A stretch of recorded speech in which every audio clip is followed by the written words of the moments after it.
नमस्कार, आप देख रहे हैं 24 न्यूज। मैं हूं आपके साथ संजय मिश्रा। आइए डालते एक नजर अब तक की 25 बड़ी खबरों पर। पुरी में भगवान जगन्नाथ की रथ यात्रा का आयोजन शुरू। आज भगवान जगन्नाथ की निकलेगी रथ यात्रा। इसका समापन अगले दिन शाम 7 बजे होगा। पुरी की रथ यात्रा अपनी शोभा और महिमा के लिए दुनिया भर में प्रसिद्ध। भगवान जगन्नाथ के रथ में होते हैं 16 पहिए। इसे आमतौर पर रखा जाता है 45 फीट ऊंचा। रथ को बनाने के लिए विशेष प्रकार की लकड़ी यानी नीम की लकड़ी का किया जाता है इस्तेमाल। जंगल में मंत्रोच्चारण के साथ होती है पूजा अर्चना। फिर सोने की कुल्हाड़ी से काटे जाते हैं पेड़, जिसके बाद कुल्हाड़ी को भगवान की प्रतिमा से कराया जाता है स्पर्श।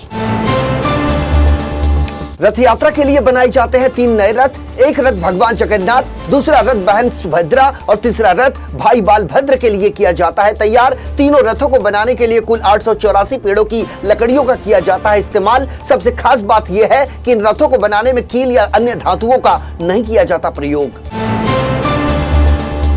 पुरी के जगन्नाथ मंदिर में हर 12 साल पर मूर्ति बदले जाने की है परंपरा। जिस वक्त यहाँ मूर्ति बदली जाती है उस वक्त अपनाई जाती है बेहद कठिन विधि। पुरानी मूर्ति को निकालकर स्थापित की जाती है नई मूर्ति। नई मूर्ति की स्थापना के समय वहाँ चारों तरफ कर दिया जाता है अंधेरा और जो पुजारी मूर्ति स्थापित करते हैं उस वक्त उनकी आंखों पर भी बांध दी जाती है पट्टियां। इस प्रक्रिया को देखना माना जाता है अशुभ। अपनी पहली राजकीय यात्रा पर अमेरिका निकल चुके हैं प्रधानमंत्री नरेंद्र मोदी। आज रात में न्यूयॉर्क में पीएम मोदी के विमान की होगी लैंडिंग। अमेरिका पहुंचने से पहले अमेरिकी अखबार को दिए इंटरव्यू में पीएम मोदी ने कहा, अमेरिका के साथ रिश्ते अब बहुत ज्यादा मजबूत। पीएम मोदी ने चीन के साथ सीमा पर बने विवाद को लेकर दिया बड़ा बयान। कहा, चीन के साथ सामान्य द्विपक्षीय संबंधों के लिए जरूरी है कि बॉर्डर पर बना रहे अमन चैन, संप्रभुता और क्षेत्रीय अखंडता का सम्मान करना, कानून के शासन का पालन करना और विवादों के साथ मतभेदों को शांतिपूर्ण तरीके से सुलझाने में हमेशा से रहा है हमारा विश्वास। यूपी के कौशाम्बी जिले में एक महिला ने एसपी ब्रजेश कुमार श्रीवास्तव पर लगाया छेड़खानी का आरोप। पीड़ित महिला ने अपना वीडियो सोशल मीडिया पर वायरल कर सरकार से लगाई न्याय की गुहार। वायरल वीडियो पर संज्ञान लेते हुए डीजीपी मुख्यालय ने 3 सदस्यीय टीमों का किया गठन। दिल्ली में एक के बाद एक कई हत्याओं के बाद मुख्यमंत्री अरविंद केजरीवाल ने एलजीबीके सक्सेना को लिखा लेटर। कहा, दिल्ली का हर नागरिक महसूस कर रहा है असुरक्षित। मुख्यमंत्री ने दिल्ली में कानून व्यवस्था के लिए एलजी और गृह मंत्री को जिम्मेदार बताते हुए दिए कुछ अहम सुझाव। मुख्यमंत्री अरविंद केजरीवाल ने राष्ट्रीय राजधानी में बढ़ते अपराधों को लेकर उपराज्यपाल के साथ अपने मंत्रिमंडल की बैठक का रखा प्रस्ताव। कहा, नागरिकों, विधायकों और आरडब्ल्यूए के साथ मिलकर कानून व्यवस्था किया जाए सुधार। इसके अलावा थाना लेवल कमेटी फिर से शुरू करने और रात में पुलिस की पेट्रोलिंग बढ़ाने की भी अरविंद केजरीवाल ने की मांग। महाराष्ट्र में प्रीमियर लीग में अर्शिन कुलकर्णी ने अपने बल्ले से मचाया तूफान। एमपीएल 2023 के 7वें मैच में पुणेरी बप्पा और ईगल नासिक टाइटंस की टीमें थी आमने सामने। अर्शिन ने एक के बाद एक लगाए कुल 13 छक्के और 3 चौके। उनकी इस पारी ने बटोरी काफी सुर्खियां।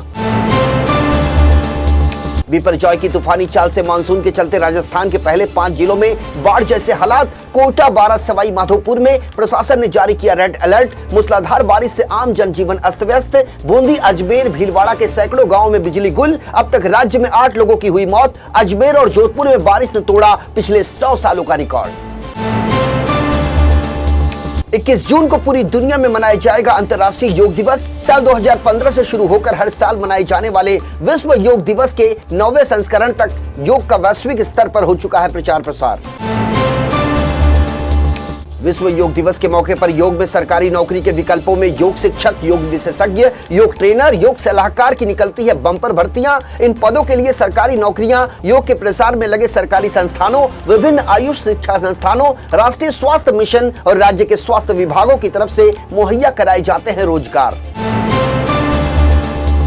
मुंबई पुलिस ने प्रसिद्ध टीवी सीरियल तारक मेहता का उल्टा चश्मा शो के मेकर्स के खिलाफ दर्ज की शिकायत। शो के प्रोड्यूसर आसित मोदी, ऑपरेशन हेड सोहेल रामानी और एग्जीक्यूटिव प्रोड्यूसर जतिन बजाज के खिलाफ एफआईआर दर्ज। मुंबई पुलिस से मिली जानकारी के मुताबिक तारक मेहता का उल्टा चश्मा के शो मेकर्स के खिलाफ इंडियन पीनल कोड की धारा 354 और 509 के तहत दर्ज की गई प्राथमिकी। शो की कास्ट में शामिल एक एक्ट्रेस ने ही यौन उत्पीड़न को लेकर दर्ज कराई है शिकायत।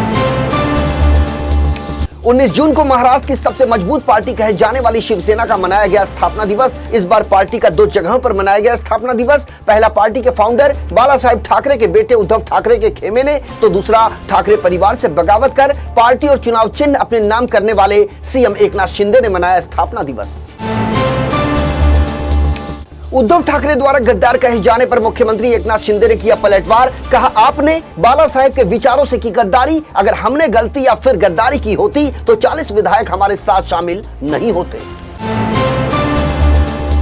उद्धव ठाकरे ने भारतीय जनता पार्टी पर साधा जमकर निशाना। कहा, बीजेपी सत्ता में है और आज हिंदू खतरे में है। इसका मतलब है कि बीजेपी शासन करने के लायक नहीं। स्थापना दिवस के मौके पर ठाकरे ने कहा, वे बार बार कहते हैं कि हमने हिंदुत्व छोड़ दिया, लेकिन मुझे याद है जब कांग्रेस सत्ता में थी तो वे कहते थे इस्लाम खतरे में है, लेकिन आज बीजेपी सत्ता में है तो कहा जाता है कि हिंदू खतरे में है। मणिपुर के हालात पर निशाना साधते हुए उद्धव बाला साहेब ठाकरे का बड़ा बयान। कहा, मणिपुर की स्थिति अभी भी खराब और पीएम मोदी गए अमेरिका दौरे पर। मणिपुर में इस समय हालात लीबिया जैसे, राज्य चल रहा है लेकिन पीएम मोदी निकले हैं अमेरिकी दौरे पर।